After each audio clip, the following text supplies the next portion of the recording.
Welcome to Zidam Astrology once again.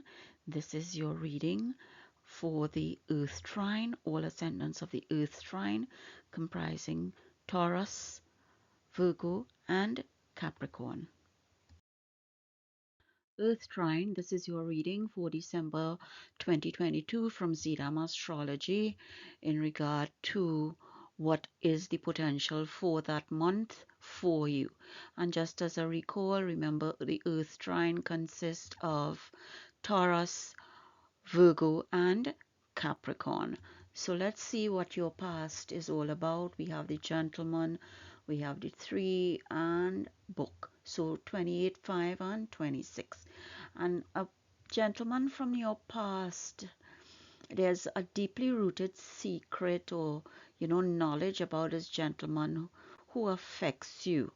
And past secrets, it's a foundation of yourself and your growth. And the roots of these secrets or knowledge can either hold you back or push you forward.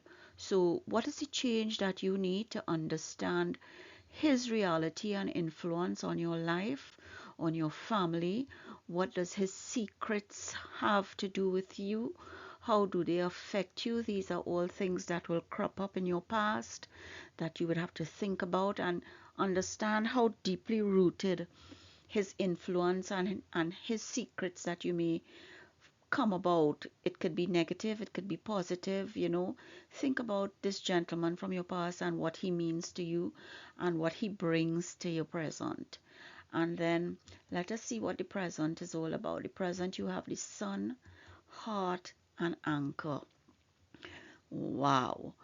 Earth trine, the sun shines on you with love and prosperity, alleviating the hurts and secrets from the past. You are anchored by divinity at present, adjusting your karmic rewards, as it were, that provide stability and durability for you at this time. But you need to know, do not abuse this gift.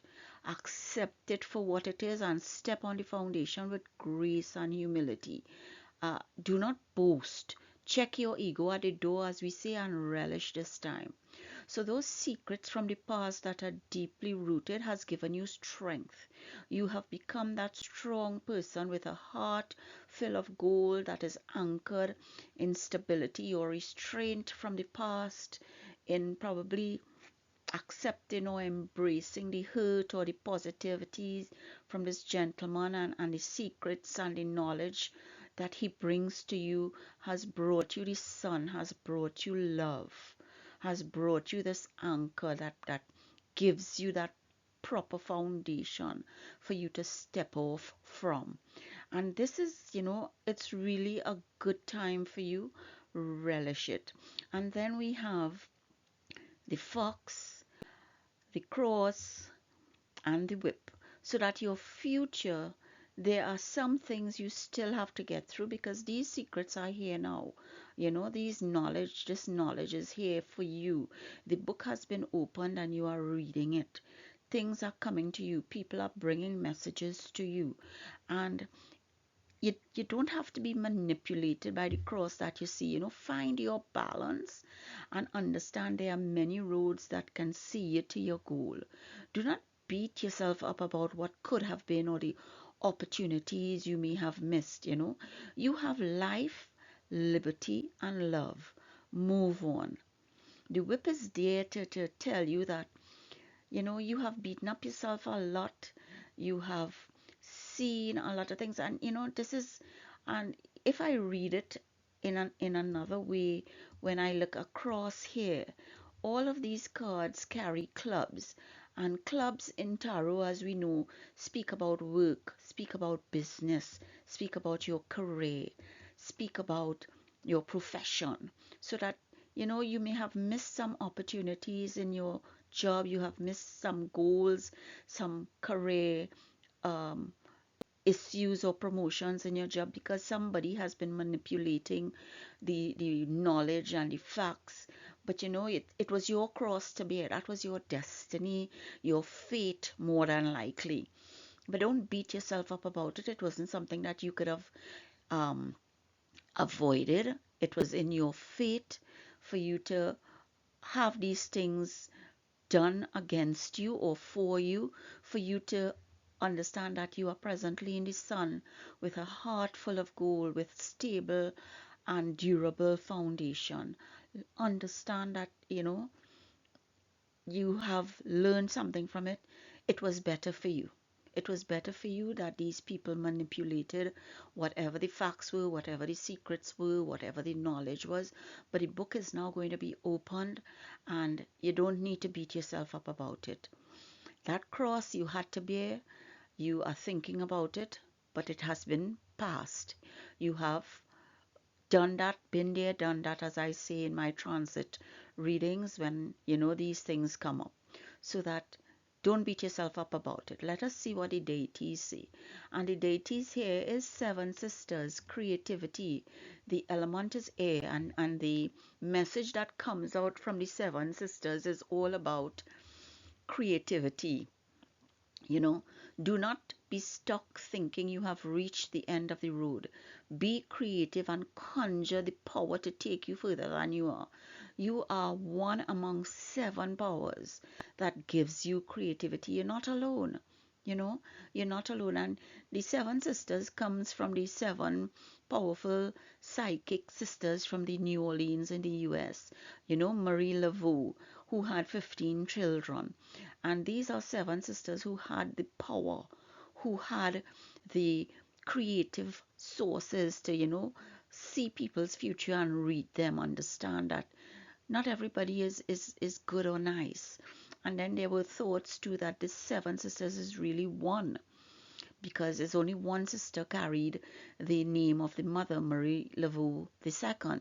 So that, we have to learn these things. We have to embrace knowledge. We have to learn from knowledge, because it is always something new. It is always something different.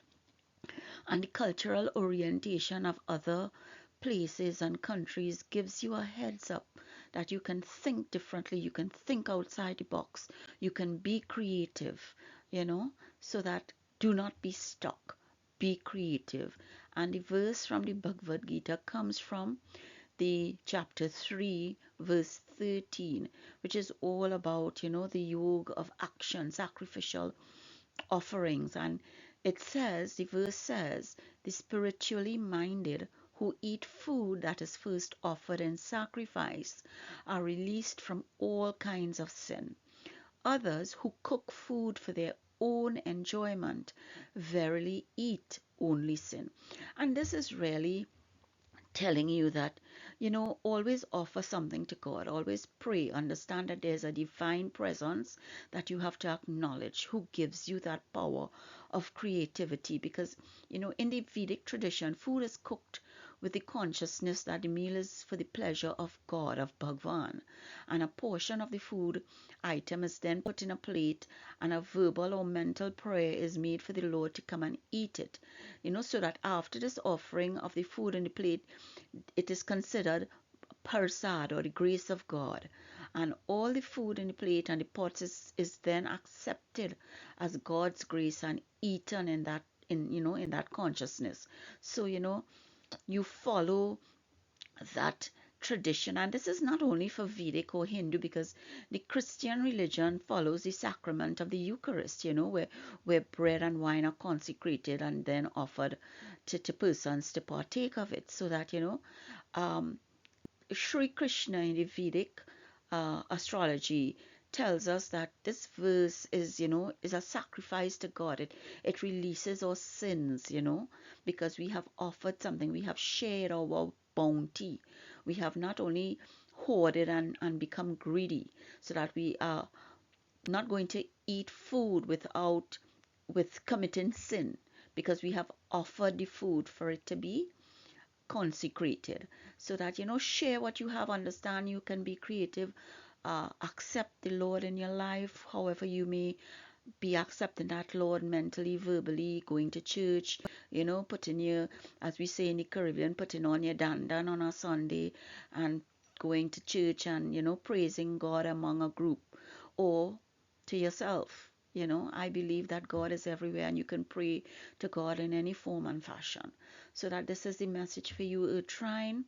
Enjoy yourself in the present, think about the future, but don't be stuck in your thinking that you have nowhere to go. As you know by now, Bhagwan's blessings is always my ending of my videos, because without his divine intervention in my life and his messages and his guidance for me, I will not be where I am. So thank you for listening, and I hope something new and exciting enters your thoughts and enables your dreams. Be safe, happy, and healthy until we meet again. Please like, subscribe, share, comment, guide me, understand what I am bringing to you, and help me do better if I've not done better this time. So, see you next time. God's blessings to you.